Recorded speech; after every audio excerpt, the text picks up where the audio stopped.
Minorun 3 halı. Kim danışır? Buyur Nuriye. Natural, harmonik, melodik. Minor qamması 3 halda olur. Aha. Üç halı olur. Natural. Natural, harmonik, melodik. Natural halda ne baş verir? Hiçbir değişiklik. Hiçbir değişiklik olmur. Yusuf, harmonik halda ne olur minorda? Qana yetirli pələsi zilləşir. Yarım ton zilləşir. Və səma melodik halda ne baş verir? Melodik halda qalmalı. Ucadan danış. Melodik halda qalmalı. Qamma yuxarı gedərkən Qamma yuxarı gedərkən 6-cı və 7-ci pillələri yarım ton zilləşir. Qeyb adamda isə Qamma ləğv olunur və qamma natural vəziyyət alır. Bəli. Aha, təşəkkür. Xanə xarici nədir, kim deyər? Musiqi əsərinə xanənin qüvvəli deyil, zəif payı ilə başlaması nə adlanır? Xanə xarici adlanır. Repriza nədir? repriza Təkrar işarəsidir. Genelde notlarda 2 qoşa xətt və 2 qoşa nöqtə ilə işarə olunur. Və o 2 qoşa xəttlə qoşa nöqtə arasındakı olan musiqi parçası təkrar ifadə. əhsən təkrarlanır. Yəni təkrar not yazısında yazılmamaq üçün ixtisarlı formada repriza nədir? İxtisarlı yazı formasıdır. İxtisar olunaraq sadəcə qoşa xətt, qoşa nöqtə ilə həmin hissənin təkrarı göstərilir. Düzdür? Açar işarələr, təsadüfi işarələr. Buyur, İman danış. Nədir açar işarələri? Notun xəttində Açarın yanında, not sətində açarın yanında yazılan işarələr açar işarələrdir. Bəs notların qarşısında yazılan işarələr isə təsadüfi işarələrdir. məsələn bekar, Açarın qarşısında yazılan işarələr bütün əsər boyu qüvvədə qalır. Düzdür? Hər dəfə məsələn açarda fa cez do cez varsa, hər dəfə fa do çalmamaq üçün, hər dəfə fa do notlarının qarşısına cez qoymamaq üçün bir dəfəlik açarın yanında açar işarələrini yazırıq. Bəli, əsərin əvvəlində hər sətirdə yazılır amma. Ölçü əsərin əvvəlində bir dəfə yazılır. Düzdür? Sanki uşaqlar ölçü evimizdir. Hara getsək evi çiynimizə alıb aparırıqmı? Xeyr. Ona görə əsərin əvvəlində bircə dəfə yazılır. Amma açarın işarələri ana və ananın balaları kimidir. Yeni evə köçəndə atıb uşaqları özü gedirmi? Xeyr. Açar işarələrini, balalarını da götürür. Özü ilə yeni sətrə, yeni evə aparır. Düzdür uşaqlar? Hara getsə özü ilə aparır. Ona görə açar və açarın işarələri hər sətirdə yazılır. Açar və açarın işarələri. Amma ölçü əsərin əvvəlində bircə dəfə yazılır. Evimizdir. Qonaq da gedə bilərik, gəzintiyə, parka, istirahətə də, dərsə də, məktəbə, işə, hər yerə gedə bilərik. Amma özümüzlə aparmırıq. Əsərin əvvəlində bircə dəfə yazılır və bütün əsər boyu qüvvədədir, təsirlidir. Aydındır? Açar işarələr də bütün əsər boyu təsirlidir, qüvvədədir, amma hər sətirdə yazılır. Aydındır? Açarın yanında yazılan işarələr. Ona görə açar işarələri adlanır və əsərin əvvəlində yazılır. Hər sətrin əvvəlində yazılır. Və notların qarşısında yazdığımız işarələr isə təsadüfi işarələrdir. Yalnız ehtiyac olduğunda, hansısa səsi zilləşdirib əmləşdirməyə ehtiyac olduğunda əsər daxilində notların qarşısında yazılır və o işarələr bir xanə daxilində, bir oktava həcmində təsirlidir. Növbəti xanəyə, əgər birinci xanədə fa cez yazmışıqsa, notun qarşısında yazdığımız açardan, işarədən gedir söhbət. Düzdür uşaqlar? Təsadüfi işarələrdən gedir söhbət. Təsadüfən hər hansı bir mi bemol, fa cez və s. nəsə yazmışıqsa, növbəti xanəyə, ikinci xanəyə keçirmi? Orada fa olarsa, onu da fa cezlə çalmalıyıq mı? Yoxsa elə fa yazıldığı kimi çalacağıq? Keçirmi növbəti xanəyə o cez işarəsi? Xeyr, keçmir.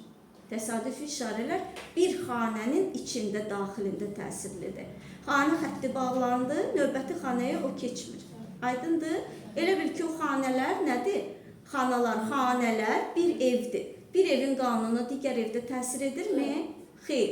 Bir oktava daxilində, bir xanə daxilində təsirlidir, qüvvədədir. Növbəti xanəyə keçirmi? Xeyr. Aydın oldu? Yaxşı. Bəs cümlə, ibarə, motiv, submotiv, bunlar nədir uşaqlar? Kim deyər? Cümlə nədir ümumiyyətlə? Azərbaycan dilində öyrənirsiniz. Fikri bildirir. Əhsən. Musiqi də nitqimiz kimidir. Cümlələrə bölünür. Yəni bitmiş musiqi fikrini ifadə edən o tərk səsli ardıcıllıq nə adlanır? Cümlə. Melodiya adlanır daha doğrusu. Cümlə. Melodiya bizim nitqimiz kimi cümlələrə bölünür. O cümlə ki, nöqtə qoyuruq, nöqtədir, virgüldür. Bunlar nədir? Durğu anlarıdır. Dur deyir, dayan deyir. Düzdür? Və musiqi də cümlələrə bölünür. Musiqidə də cümlələri var. Həmin bitmiş musiqi fikrini ifadə edən musiqi parçası nə adlanır? Cümlə adlanır. Cümlə özü də nədən ibarət olur uşaqlar? O bölünmə anları olurmu cümlədə? Bəli. O vergüllər olur, düzdür? Mən ona görə dərsə gəldim ki, vergül. Bölündü mü? Dur dedi mi? Dayandı mı? Durğu işarəsi. Ona görə durğu işarəsi adlanır. Və ona görə dərsə gəldim ki, savadlı olum. Düzdür? Heç kəsə möhtac olmayım, ehtiyacsız olum. Demək, musiqidə də cümlələr ibarələrə adlanır. Rus dilində buna frazalar deyilir. O vergül anları ki var, ibarələr. Necə ki söz birləşmələri birləşir, sözlər birləşir, söz birləşməsi əmələ gətirir. Musiqidə də buna ibarə deyilir. Məsələn, başa düşmək sözü. İki söz birləşdi, anlamaq mənasını verdi. Düzdür? Musiqidə də bax belə söz birləşmələri var ki, buna nə deyilir? İbarələr deyilir. İbarələr özləri də motivlərə bölünür. Yəni, o söz birləşmələri özü də sözlərdən ibarətdir. Düzdür? Məsələn, başa düşmək. Baş sözü və düşmək sözü birləşir, söz birləşməsi əmələ gətirir. İbarə əmələ gətirir, musiqidə fraz əmələ gətirir. Düzdür? O ibarə, fraza özü də hansı parçalardan tərkib hissələrinə ibarətdir? Nəyə parçalanır? Söz birləşməsinin içində, misal üçün, iki söz var. Sözlərə, əhsən. O sözlər musiqidə uşaqlar motivlər adlanır. Nə adlanır? Motivlər adlanır. Aydındır? O motivlər birləşir, bir ibarə əmələ gətirir. Yəni sözlər birləşir, söz birləşməsi ibarələr əmələ gətirir, düzdür? O motivlər dedi ya, sözlər. Sözlər özü də hecalardan ibarətdirmi? Bəli. O sözlər özləri də hecalara bölünür. Məsələn, kitab sözü. Kitab. Bax, bu ibarə, motivlər ki özü bölünür hecalara, bu hecalar musiqidə submotivlər adlanır. Sub nə deməkdir? Alt. Kontraktava, subkontraktava, medianta, submedianta, dominanta, subdominanta. Dominanta neçənci pillədir? 5. Altındakı neçədir? 4. 4 nədir? Subdominanta. Yəni 5-in altındakı. Doğru? Yəni submotiv isə o motivin altındakı, daxilindəki hissələr, parçalar. Necə ki, insan hüceyrələrdən ibarətdir. Necə ki, stol, əşyalar, atomlardan, proton, elektron, neytron nüvədən ibarətdir, xırda hissəciklərdən ibarətdir. Necə ki, səs xırda hissəciklərdən ibarətdir, abirtonlar adlanır. Abirton nədir? Səsin tərkibində olan xırda hissəciklər. Eləcə də motiv özü də xırda hissəciklərdən ibarətdir. Nuriyə, hə? Motiv hansı hissələrə parçalanır? Submotivlərə. Motiv özü nə ilə müqayisə etdik nitqimizdə? Motiv nədir? Sözlər, əhsən. Submotiv isə hecalar. Və onu da bölsək, özü də nədən ibarətdir? Hecalar özləri də hərflərdən, səslərdən ibarətdir. Düzdür? Tək-tək hərflər birləşir, heca əmələ gətirir, hecalar birləşir. O submotivlər birləşir, motiv əmələ gətirir, sözlər əmələ gətirir. Düzdür? Sözlər birləşir, söz birləşməsi əmələ gətirir. Yəni motivlər birləşir, ibarələr əmələ gətirir, fraza əmələ gətirir. Musiqidə düzdür? O söz birləşmələri də birləşir, ibarələr də birləşir, bir cümlə əmələ gətirir musiqidə. Doğrudur uşaqlar? Biz solfejo nömrələri oxuyanda bunları təhlil edirik sizinlə. Bir qədər sonra bunları oxuyanda yenidən təhlil edəcəyik. Hal-hazırda şifahi nəzəri şəkildə bunları təkrarlayaq. Aydın oldu sizə? Cümlə, ibarə, motiv, submotiv nədir? Gəlin görək, indi vəznləri artıran işarələr hansılardır? Yəni, səsin uzunluğunu artıran əlavə işarələrimiz hansılardır? Aha. Əhsən. Nöqtə, liqa, fermata. Nöqtə nədir? İmam. Vətən. Nöqtə nədir? Hansı nöqtədən söhbət gedir? Harda qoyulan nöqtə? Notun qabağında. Hansı hissəsində? Altında, üstündə mi qoyulan nöqtə? Xeyr, notun sağında qoyulan nöqtədən söhbət gedir. Notun altında, üstündə qoyulan nöqtə nə deməkdir? Qırıq-qırıq ifa tərzi, stakkata. Sanki ütü əlimizi yandırır, tez çəkirik. Qırıq-qırıq ifa tərzidir, düzdür? O stakkatadır. Amma notun sağında qoyulmuş nöqtə onun uzunluğunu yarısı qədər uzadır. Məsələn, çərəyin nöqtəsi nəyə bərabərdir? Çərəyin yarısı nədir? 8'lik. Aha, çərəyin nöqtəsi 8-liyə bərabərdir. Bəs bütövün nöqtəsi nəyə bərabərdir? Yarıma. Yarımın nöqtəsi çərəyə. Çərəyin nöqtəsi 8-liyə. 8-liyin nöqtəsi 16-lığa. Bəs nöqtəli 8-lik nəyə bərabərdir? Diqqətli olun, düşünün. Baxın, təkcə nöqtəsi 16-lığa bərabərdir, 8-liyin nöqtəsi. Bəs nöqtəli 8-lik özü nəyə bərabərdir? 8-lik üstə gəl 16-lığa. Düzdür? Yəni, nöqtə, notun sağında qoyulmuş nöqtə onun uzunluğunu yarısı qədər uzadır. Bəs liqa nədir? Altına xətt qoyub və ona Qövsvari, bəli. qırıq-qırıq çalınmır. O legatadır uşaqlar. O qövsvari liqa işarəsi qoyulanda o deməkdir ki, bu zaman rabitəli rəvan ifa etmək lazımdır. Sanki barmaqlar bir-birinə yapışır. Birini qoyursan, digəri növbəti barmağı qoyandan sonra bu birisini qaldıra bilərsən. O sanki rabitəli rəvan ifa tərzidir. Yəni, bu sanki elə bir barmaqlar bir-birinə yapışır, bitişik, ardıcıl, səlis ifaya deyilir. Aydındır? Rabitəli rəvan legata adlanır bu. Aydındır? Amma o işarədən söhbət getmir. Eyni yüksəklikdə olan notlar. Məsələn, birinci oktavanın mi notu. İkinci dəfədə yenə mi yazırıq, birinci oktavanın misindən söhbət gedir. Yeni başqa not yazmırıq və yaxud da ikinci oktavada yazmırıq o mi notunu. Məhz eyni notu yazırıq təkrar-təkrar. O liqalananda olur nə? Birincilər çalınmır, ikinci, üçüncü də 4, 5, 6 da liqalana bilər. Neçə səs istəsəz liqalana bilər. Növbətilərin uzunluğu birincinin üzərinə toplanır. Doğru? Bu oldu nə? Liqa. Liqa eyni yüksəklikdə olan notları birləşdirir və bu da səsin birinci uzanır, çalınır, oxunur. Ondan sonrakilər sanki susur, amma birincinin üzərində səslənir də, uzanır. Aydındır? Növbətilər çalınmır, oxunmur. Aydındır? Sadəcə birincinin üzərində uzanır.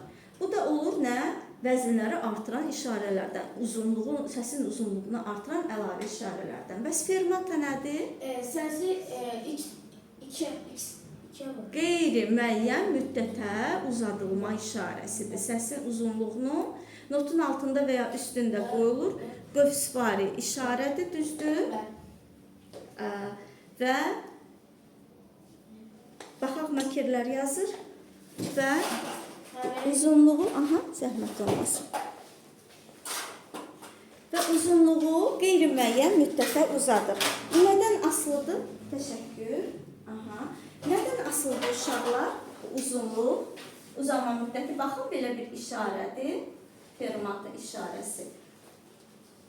Yarım alpara. Gəlin belə göstərək. Və bu qeyri-müəyyən müddətə uzadılma işarəsidir. Bu ifaçının istəyindən və yaxud da əsərin xarakterindən asılıdır. Yəni ifaçı istəyir fermat işarəsi görürsə notun üstündə və yaxud altında, həmçinin pauzanın və ya notun üstündə və ya altında yazıla bilər. Əgər ifaçı istəyirsə yarım saat həmin notun üstündə fasilə etsin, uzatsın, olarmı? Xeyr, olmaz. Əhsən, olmaz. Demək, bu nədən asılıdır uşaqlar? Nədən asılıdır?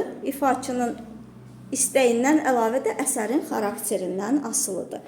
Baxın, indi dedik, nöqtə, notun sağında qoyulmuş nöqtə, düzdür uşaqlar?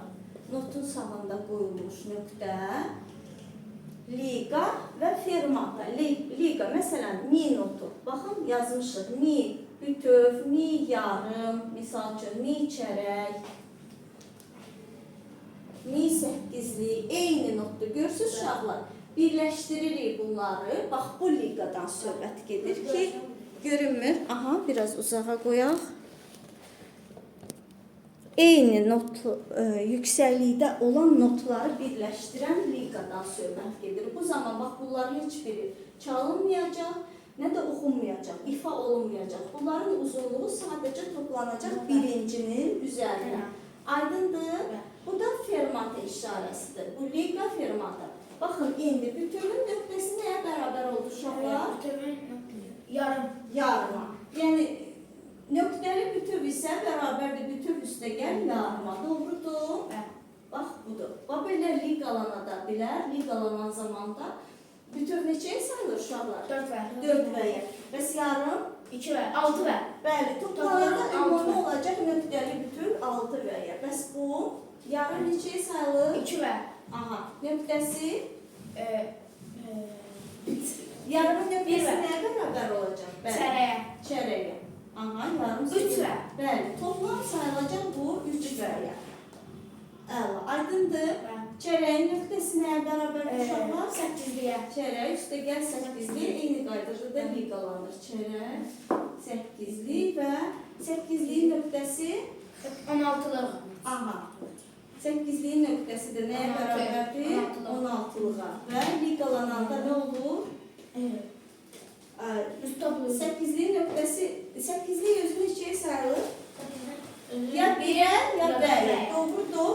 Baxın, 1. Bunu xırdalasaq, 1, hir və.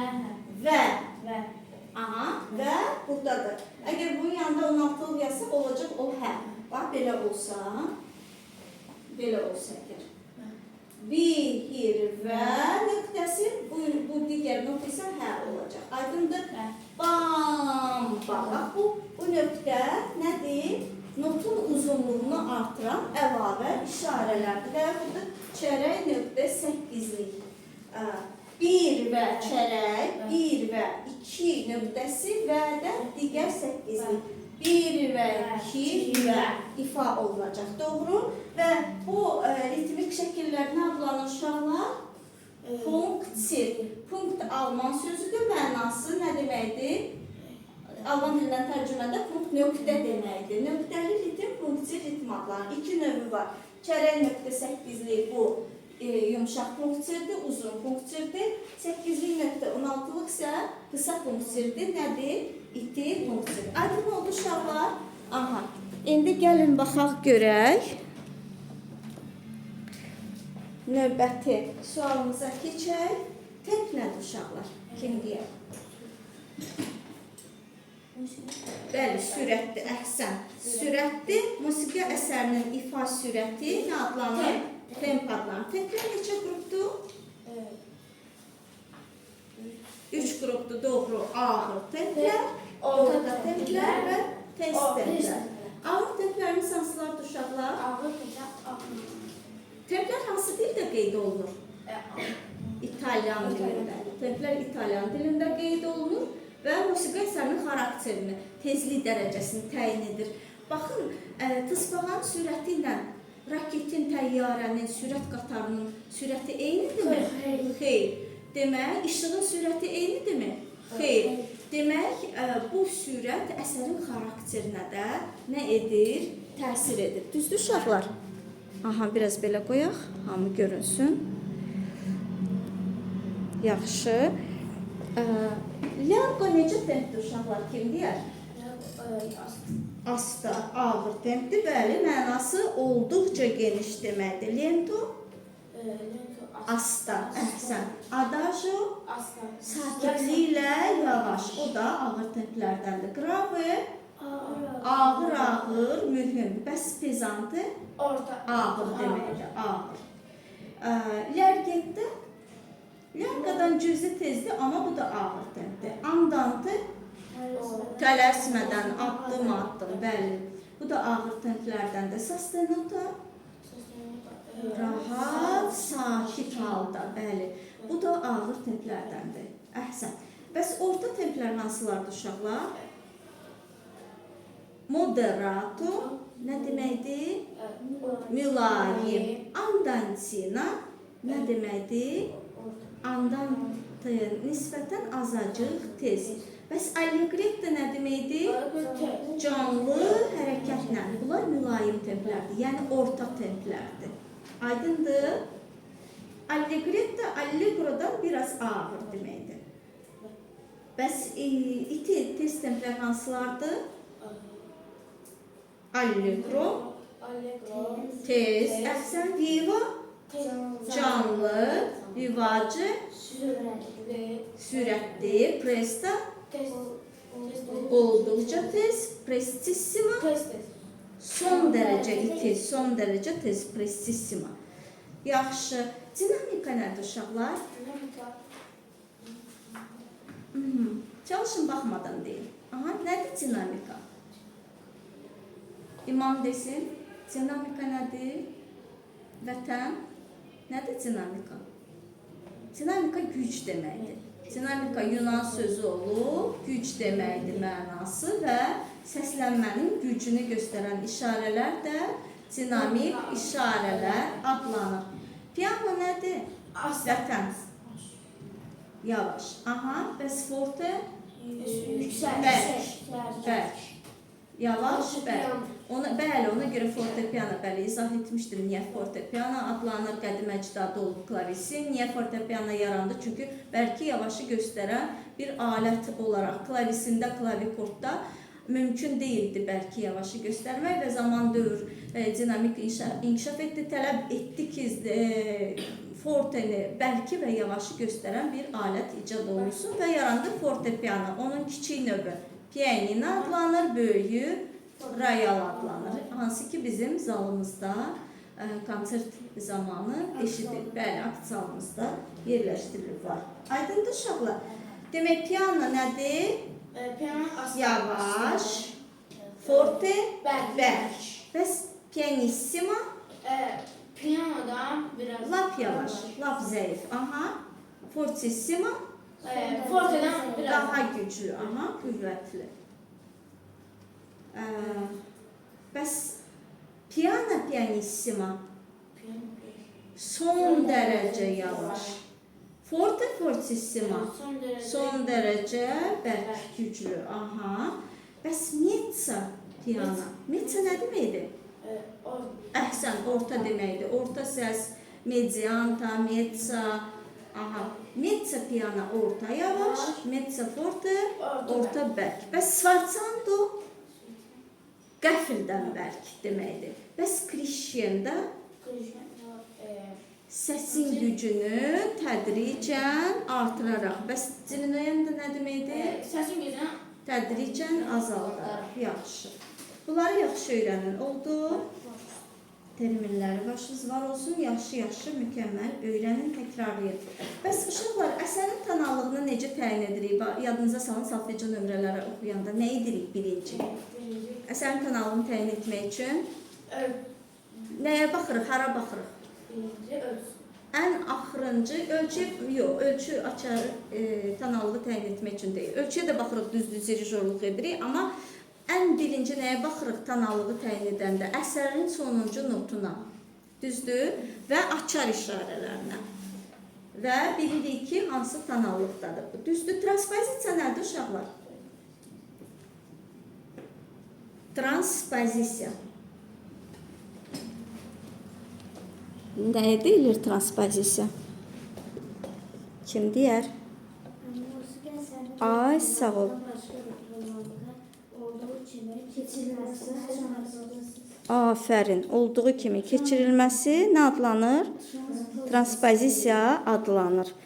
Demək, trans nə deməkdir uşaqlar? Trans dəyişmək deməkdir. Pozisiya isə yerini, mövqeyini. Yəni, transpozisiya əsərin yerini, tanaqlığını, kökünü dəyişməkdir. Ağacı, kökünü qarışıq çıxartdıq. Əkli başqa yerdə. Doğru?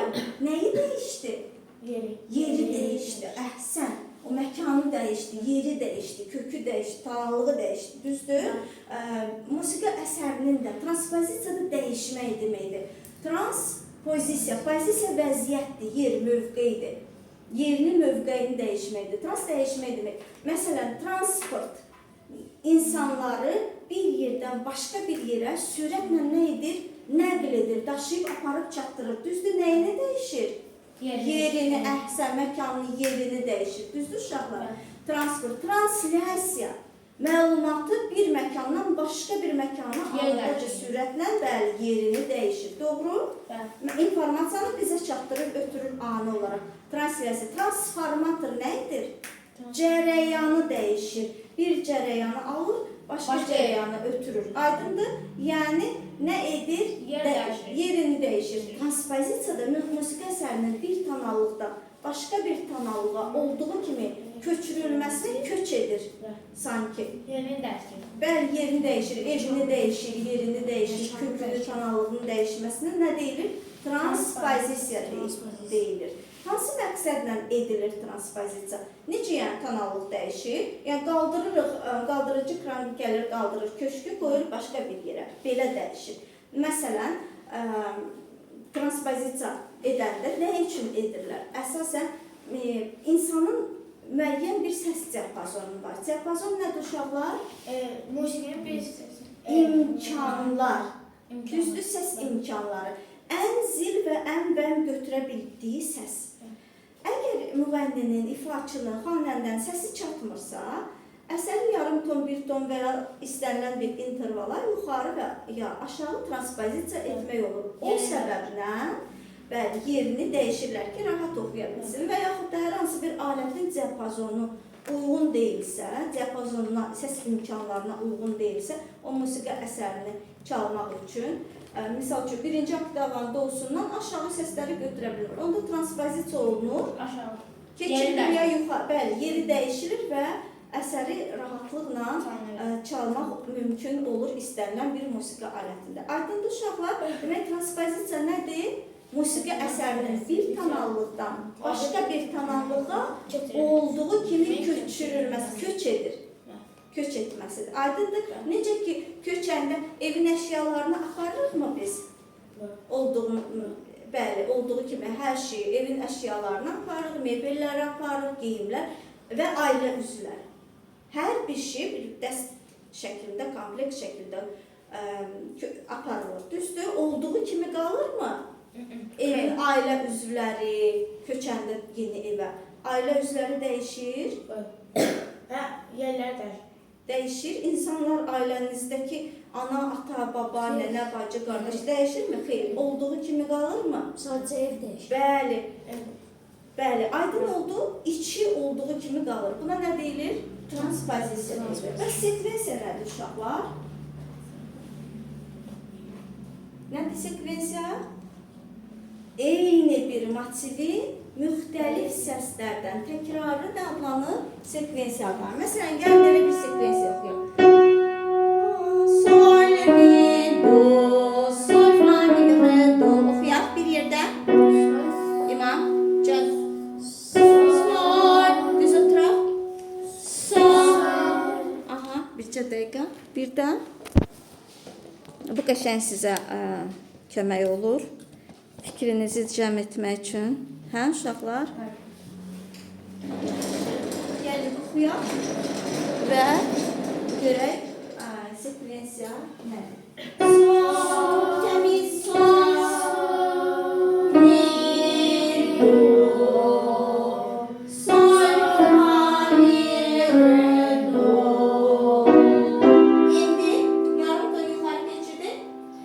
notların adını deməsək belə, eyni bir motivin müxtəlif səslərdən təkrarıdır. Təkrar edək. Allah, bir ton keçirdi. La, bütün notlar bir pillə yuxarı. Sol əvəzində nə olacaq? La. La. Mi əvəzində olacaq? Fa. Fa. Re, do əvəzində olacaq? Re. Aha, oxuyaq. La, fa, re. La, fa, mi, re. İndi bir pillə də yuxarı qaldıraq. Si. Təmiz oxuyun. Si. Təmiz. Si. Sol, si. Si, la, sol, fa, mi. Təmiz oxuyaq. Aha. Sol, la, fa. Do, si, la, sol, fa. Aydın oldu uşaqlar. Yəni, eyni bir motivin nəyi oldu bu? Müxtəlif səslərdə təkrarı. Nə adlanır? Sekvensiya adlanır. Nə adlanır? Sekvensiya. Sekvensiya nəyə deyilir? Eyni bir motivin müxtəlif səslərdən təkrarına deyilir. Sekvensiyada ən azı motiv 2-3 dəfə təkrarlanmalıdır. Transpozisiyada isə bütün musiqi əsəri başqa bir tonallığa olduğu kimi keçirilir. Aydındır? Fərqi aydındır transpozisiya ilə sekvensiyanın. Sekvensiyada olacaq bir motiv təkrarlanır. Amma transpozisiya bütün musiqi əsəri başqa bir tonallığa köçürülür, köç edir. Aydındır? Bax, budur fərqi. Yaxşı.